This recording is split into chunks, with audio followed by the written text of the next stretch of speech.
Hey guys, it's Roderick. I'm here with Immortal X-Men number 17. So, here we go. I had a lot of problems with this book. Not necessarily the subject of the book itself, but really kind of like the bait and switch of it all, right? Like if you've been reading Immortal X-Men since the beginning, most every issue of Immortal X-Men comes in with the point of view of the kind of like the person of the cover, right? So you had your Exodus issue, you had your Hope issue, you had your Destiny issue, and what you really got was really an issue where you kind of got like some backstory, but it was all from the point of view of that. So we finally get us a Jean Grey Immortal X-Men issue, and we don't really get any substance or anything really from the point of view of Jean Grey, right? And then on top of all of that, they throw in this Xavier Sinister shenanigans that really just kind of like annoyed me. And I was like, I mean, it was really like a bait and switch. Like if you looked at the cover and then you kind of read the solicitations, you thought that you're going to get like a Jean Grey kind of like tie-in with ending with like Jean Grey number 4, and you really didn't get that. And I'm just really kind of annoyed. Now, I've been reading comic books for almost 40 years, right? I understand the whole marketing concept, but what has happened is that because now readers now have access to the solicitations, Marvel or comic books in general are kind of like at this fulcrum because they need to put out solicitations to get the comic book stores to buy it. So they have to kind of like give us like really good covers, but then they also kind of can't really tell us. But the trailer at some point has to match the film, right? And I'm totally okay. Like there has to be like you're only allowed a certain degree of variance, right? Like your variance can really be like back in the old days, you used to have like I was a big Fantastic Four fan. Is like Thing versus Hulk, right? And then you had like a whole whatever story, and then like the last page or the last page would be like the Hulk or the Thing show up and the fight will begin. That was okay, right? But when you give us or advertise or promote to us, we're going to have like this Jean Grey centric story, and we really kind of get an Xavier Sinister, Jean Grey, Mother Righteous, sprinkling on Destiny type of thing. That's not what we bought in for. We probably still would have read the book, but you don't have to do the bait and switch. And that really kind of turned me off this book because it was not what I expected, especially coming in from Jean Grey number 4, where previously we saw Jean Grey number 3 tie into Immortal X-Men 16, and we kind of was expecting a little bit more.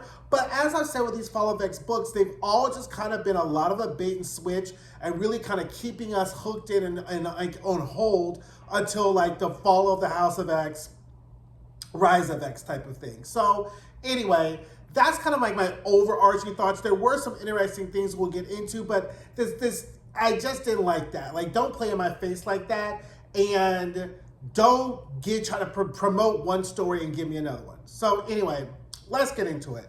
So we start off, and as we saw in Immortal X-Men 16, we saw the "Please Don't Kill Yourself" message on the mirror. So we find out that Xavier is on Krakoa and realizes that he still has an embedded Sinister. So if you read Sins of Sinister, I did not. I think I picked up like issue number 1. I really don't like all of this Sinister-centric stuff. He's just so annoying, and he just pretty much killed Krakoa.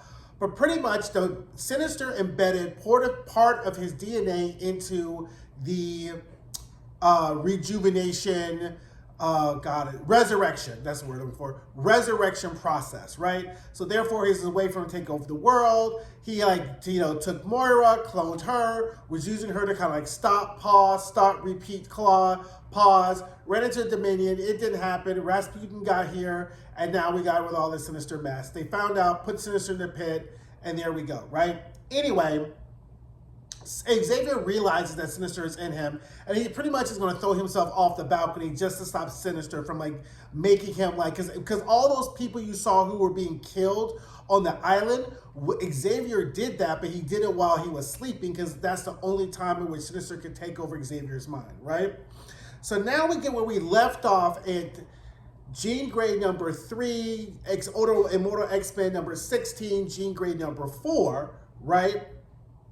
Where now we have Exodus battling Apocalypse, Hope is there, and as we saw in the Jean Grey issue, Jean kind of tethers her I guess her consciousness tethers this Phoenix Force to Jean, allowing Hope to mimic that. Hope turns into the fiery angel and kills Apocalypse. Literally pretty much the same thing. We don't get anything new besides all these random Jean Grey quotes that have, and Phoenix Force quotes that have been said over the ages, okay? Which doesn't really tell us something. Like, they just got really too cute in this episode, right? And I understand the artistry of it, but be cute with your own dime, right? Be cute with your own $4.99 or $3.99.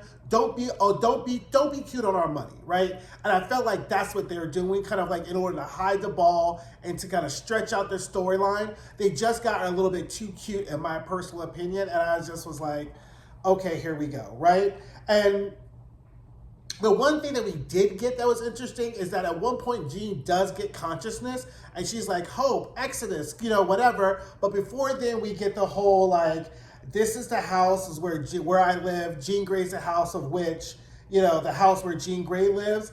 And so it's kind of like the Phoenix Force is kind of like at that point was talking, but we really don't know exactly what it is. Like I feel like this issue left me with more questions, but I'm okay with questions, right? I'm okay with like figuring things out. But when I got the whole false advertisement of it, by the end I was like, okay, here we go. And just as we're getting something good with the Phoenix Force talking and Exodus and Hope saying, well, let's take her back with us, we get back into Xavier Sinister bullshit, right? Which is pretty much, Sinister, is kind of, he's in the pit and he's upset he's in the pit. And then Charles is about to throw himself off the ledge. And then Xavier's like, Sinister's like, don't do it. And I just got really annoyed because, again, I get that they're trying to move the story forward, but we're like, okay, now we get a Phantom Sinister and all his shenanigans. And he pleads Xavier, invites him into his mind. Xavier realizes that Sinister really is not controlling anybody else.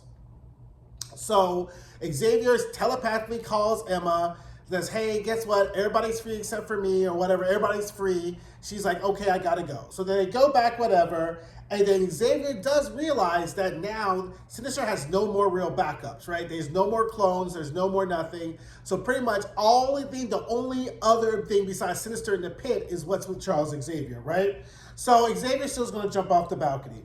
Sinister pleads with him, plays with him not to do it, and that he saw a Dominion, right?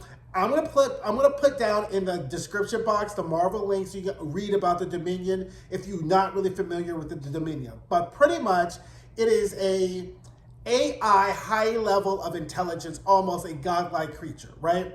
So as I recall reading from House of X, I kind of read up on it before I did this video. There's only really two beings that can really hurt a Dominion, and that's Galactus and the Phoenix Force, which kind of now brings us understanding of why Jean Grey and the Phoenix Force are coming into the story, and also kind of whatever Mother Righteous is. We also find out from Sinister that he realizes that one of his clones does reach Dominion Godhead.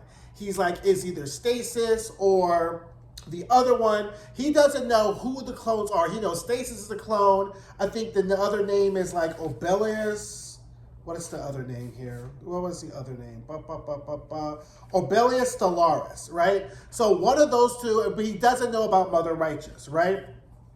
So he's like, help me stop this Dominion. And he realizes that, and Sinister pretty much reveals that he's only doing this out of spite because he could not achieve Dominion status, and one of his other counterparts does too.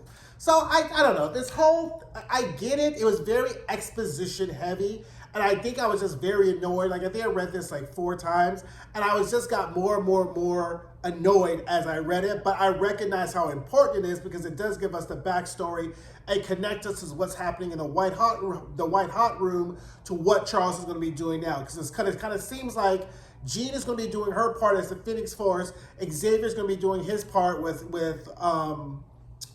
Sinister, and then of course you have the other X-Men on the ground. That's kind of where things seem to be headed, like with that. But again, who knows, right? It was okay. So then we get to that part. Got my notes all out of order. So then back at the house. So then back in the White Hot Room, right? Mother Righteous goes to Destiny. She finds Destiny, pulls a knife on Destiny. She wants to kill Destiny because she doesn't know what Destiny has seen prior to her entering the White Hot Room, right? Because remember, Destiny's vision isn't working, okay? So she pulls a knife on Destiny. Destiny says, I know you're a Sinister, but you don't want to do this. Mother Righteous stabs her because she wants to kill Destiny, bury her body so they can't resurrect her. Here then Kafka comes up, the other little mutant, the pink looking mutant, you know, the ones who's like growing sweet potatoes or whatever like that, right? He sees it, and so the Mother Righteous is like, uh-oh, this is it. You know, she knows the gig is up, so then she does her little thank you power and then turns the entire island against the mutants, right? And then meanwhile, we're still getting like random Jean Grey quotes that kind of look like they're like related to what's going on, but they're not. Kafka goes and tells Hope and Exodus. Exodus figures out that it's Mother Righteous who's doing it. More random Jean Grey quotes. Now, Jean is there trying to recuperate, get her mind right, get everything together, right? Because it seems as if Jean and the Phoenix Force are in the White Hot Room, right? And what we saw in the Jean Grey series is that the Phoenix Force is still fragile, right? So it's there to try to kind of recuperate until it's time. Like, I guess it's just is not time yet for the Phoenix to come out or to hatch out of the egg or whatever like that. So the White Hot Room is this multiversal nexus that's outside space and time, right?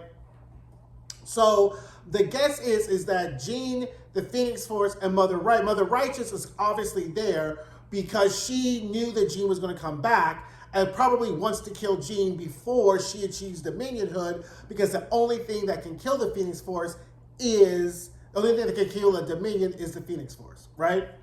So, ergo, Mother Righteous shows up and like takes Jean by the neck and yanks her out the place. Where they're going, we have no idea.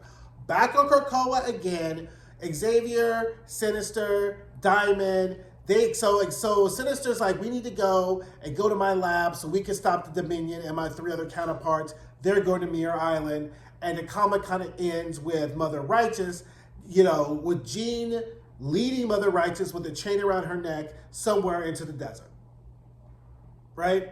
So, I mean, I kind of apologize if this like was views all over the place, because I just kind of felt some sort of way about this. I think you talk about deflated expectations. I mean, we got some, you know, some movement, right? But I think that coming out of the tail of the Jean Grey series, it just was, everything was like very deflated. The narrative, I mean, the only narrative kind of like pull or kind of arc we got was this whole like, Sinister Xavier thing. Then my whole point is, give Sinister Xavier their issue, right? You didn't have to throw the Jean part in to lure us into buying the book. This could have been an Xavier Sinister issue, and then we could have done, and that would have been fine, right? I just don't like the fact you kind of promised us a Jean Grey issue. We didn't get a Jean Grey issue, and we don't know anything more than what we knew before the issue started, right? So anyway, that is my review of Immortal X-Men number 17.